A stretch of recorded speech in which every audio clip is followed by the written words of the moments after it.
Hi, my name is Dean Sickler and I work with Golden Paintworks. One of my jobs in restoration has been to replicate the color and patterns found on old wallpaper and fabric. My job would be to replicate these designs and either apply them on a new surface or repair the existing finish. So I'd like to propose to do that on this beautiful French damask I have behind me and go through the different processes that I use to replicate this. Now this beautiful French damask is probably a Fortuny design. It's kind of indicative of Fortuny with the pebbly edges and the somewhat indistinct coloring on two sides. The first thing I want to look at is the overall color, the background color. Okay, this is somewhat of a cobalt blue, probably a Prussian blue. I'll have to make that out of different pigments. The colors of ink that you find in this fabric here can be found in the selvage line along the edge. We have 10 different colors. 6 of the colors are different values of this beautiful Prussian blue. We have 2 whites and 2 muddy colors, probably raw umber. And this is what we call an ombre finish. Okay, an ombre finish is a graduated finish that graduates from light to dark to light to dark. So I'll have to apply that first and then overlay that with some of this white color. Now, looking at the pattern here, we can see we have some very distinct bridging in between each one of these shapes. That makes us perfectly suited for a stencil, to cut out a stencil. Although I do have some interior shapes here, here, here, here, here, like this, that either I have to cut out a completely new stencil to replicate, or I can just hand paint those in. So the first thing we want to do is cut out a stencil. When making a stencil like this, I like to use 7 to 10 mil Mylar, and I want to first determine how large it has to be. So I see I have a major pattern and a minor pattern here. I like to do both these at the same time. That way I can keep it fairly consistent going from side to side, up or down. So I see in order to get both of them, I'll start at the top here. I'll come down here, the bottom of this pattern here, and I have about 18 inches. From side to side, from this edge all the way out to this edge here is also 18 inches. Here I could probably use a little bit more. My Mylar comes 40 inches wide, so I'll just cut it in half. So I'll have a 18 by 20 inch Mylar. Let me put this on top of here, like this, to this edge, the very top here, and down here. Okay. Put down some tape in all 4 edges. And I'll use a Sharpie to actually draw in each one of my shapes. Now,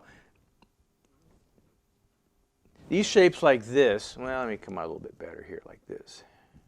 These shapes like this, I'm not going to have a bridge. This one, this one, this one, this one, this one, this one. There's not going to be a bridge, so I'll have to do a second stencil for that as an overlay. All these other ones here, I want to leave a definite bridge in between the shapes.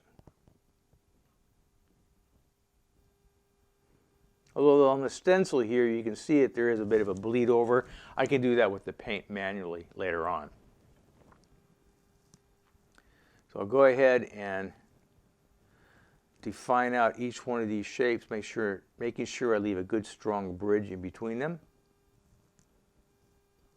The edges are a bit serrated, that's why it looks like I'm being a bit sloppy with it. Here and here, like this. Okay, one of the first tools you want to get before you start stenciling is a nice big piece of safety glass like this. You can get these at a lot of glass shops. They have a lot of odds and ends. Then the tool I'm going to use to actually cut the stencil, this is called a stencil burner. This is a very nice little tool, a little bit on the expensive side. You can also get them that have a wire on them. It's like a soldering iron with a very small tip. These are available at most craft stores. So this guy here, start it up like this. Okay. Got a nice flame on it. I'll let that come to the right heat. Set that over here. Okay. I like to use Mylar or acetate less than 10 mils thick because the thicker it is, the harder it is to burn or cut through. And I prefer to use a stencil burner rather than an X-Acto knife because it doesn't require quite so much pressure. X-Acto knife, you hold it like a pencil for very long and your fingers and wrists start to cramp. Whereas with a stencil burner, you can actually change the position of your fingers like you can see here. And there. That only took about 25 minutes or so to do this. Although I'm going to have a bit of weeding to do to make sure these things all work. So let me put that down over here and start pulling this up. Some of the pieces are going to need a little bit of help. The downside of using a stencil burner is that the Mylar has a tendency to want to melt back together again once you pass it with the tip. So it takes a bit of patience to release all these pieces, although you can use an X-Acto knife just as well. I just happen to have a stencil burner close by.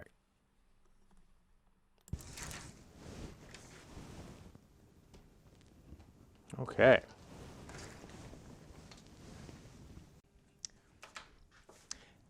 After you finish the stencil, it's always a good idea to do a quick mock-up of it to see how it's all going to lay out and work. Now, I already tried it once using a stenciling brush, and unfortunately, these bridge parts here are so weak when I try to use a swirl technique, it wants to move too much. So I'm going to switch over now to using a foam roller. This works just as well. The trick about this is doing very, very light passes many times. So I mixed up some dirty white paint. In other words, some white paint with a little bit of raw umber in it. And I want to prime my roller. Put paint all the way through it. Okay, now before you use it, take a couple pieces of paper towel like this. And once you load the roller, offload it. Because you don't want too much paint to hit this all at once. Okay? You want to do this slowly. So just do very light passes and just let the paint start to come off of it. It takes a while for the paint to stop laying on the surface of the foam roller and to start to saturate the foam. That's why you want to start off with very gentle pressure and gradually build up. Okay? Now you're going to see that the edges are fairly rough here, but it's the same look in the actual pattern also. So that looks good. I'm about ready to get started copying the background of this fabric. I pinned the fabric up on top of my board here so I can follow the tonal differences from dark to light, etc. and keep those accurate. Now the main colors I'm going to be using is ultramarine blue with a touch of phthalo blue and a little bit of black. Probably cobalt blue would be better, but really all I have is ultramarine blue. So that should give me to the color.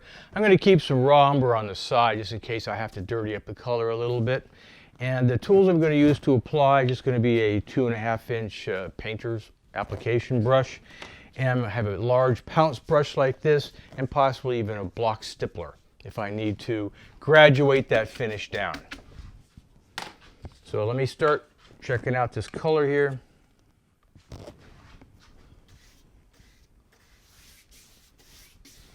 Quite a bright blue, and unless we have it opaque like this, then we have the mass tone. This is the undertone of the color.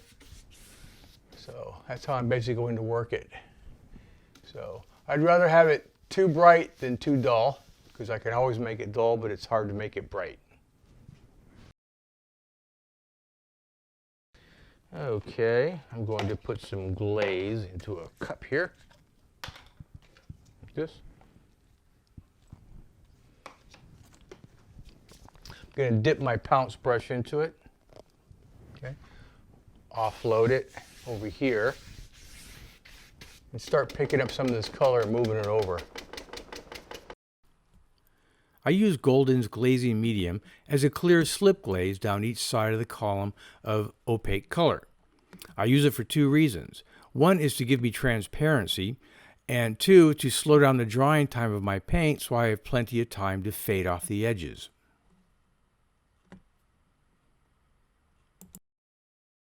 The first column always takes the longest, but then I can move along much more quickly.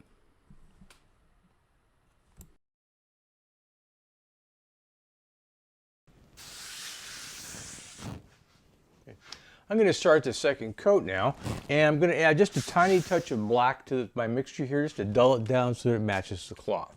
So we'll see how this looks first. The second coat will make it much easier to achieve an opaque look with it. I was fortunate in having some cloth that I could position right next to my work. As you can imagine, that's not always the case working with historic cloth and paper, which has to be either behind glass or possibly 50 feet away. This way I could work on the various subtleties of the background as I'm working right along.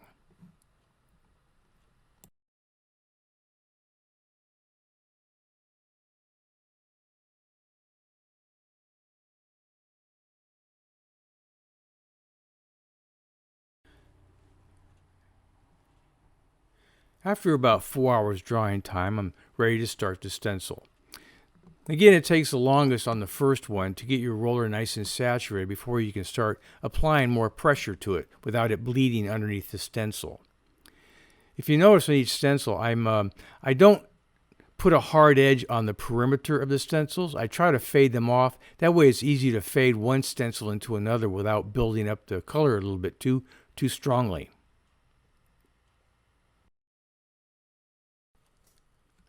I always make the stencil a bit over large. That way you can overlay the stencil on top of the one previous so you get a perfect alignment each time, like that.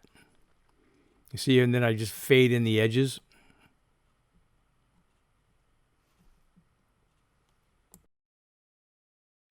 And it moves along pretty quickly once you get going.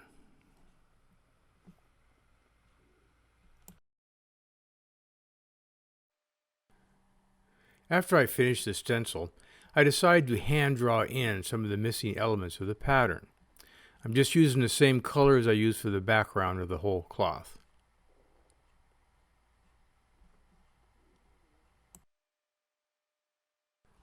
There was also a light blue shading along the insides of most of the pattern. I could have used the stencil as a shield, but I decided in the end just to go ahead and hand draw in those also. And then finally, after all the elements of the pattern were stenciled and hand drawn in, I finally put in a dark blue stain down the center of this particular panel.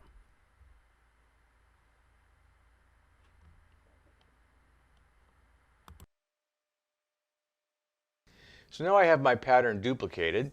All that remains is to rough it up a little bit and give it a tea stain. Okay, as you can see, this cloth here is me giving a vestige of age. So to make a tea stain, I'm going to use a classic tea stain formula, which is 1 part of an earthy yellow, like either yellow oxide or raw sienna, and 2 parts raw umber. Okay, 2 to 1. To make it a little bit more transparent, so it's not quite so strong, I'm going to use some fluid matte medium. This will be about double the quantity. So if I make a tablespoon of this color here, I want to put in 2 tablespoons of matte medium. So let me go ahead and mix it up. So 1 part. And 2 parts. Doesn't have to be perfect. It makes a rather unattractive color, as you'll see.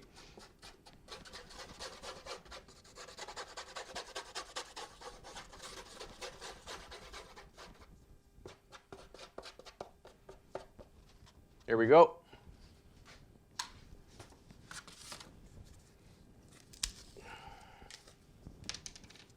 And so fluid matte medium, just to give it some transparency.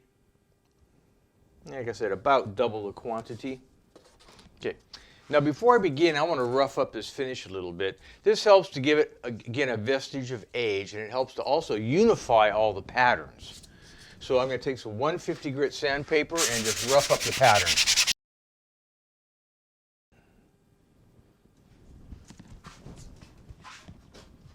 Okay, here.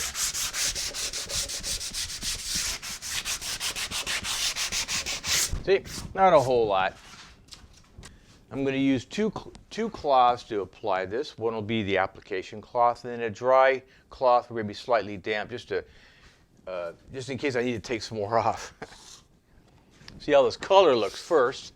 So you can see compared to this one. I'll just do this centerpiece first.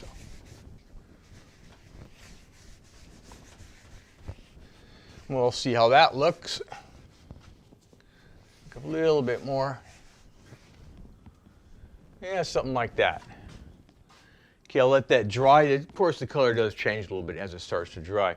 I see now I will probably want to add in a little bit more raw umber to it. The yellow has a tendency to make it look a bit greenish. A little bit of a damp cloth will allow you to remove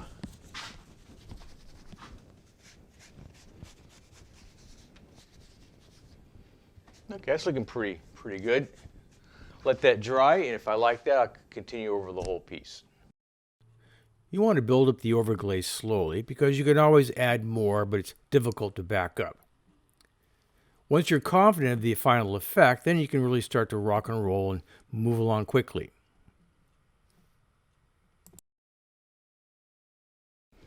Really neat trick to learn. If you need to go in and remove a little bit of excess glaze on there, don't use water, okay? Use some of the fluid matte medium. This will not create a hole in the finish. We'll just take it off nice and clean, a little bit at a time. That's good.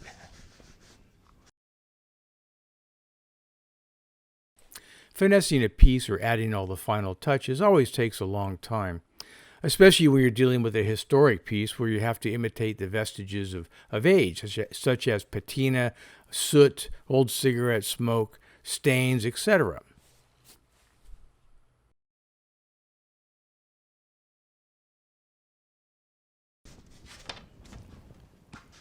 I've always enjoyed the idea of creating something from nothing.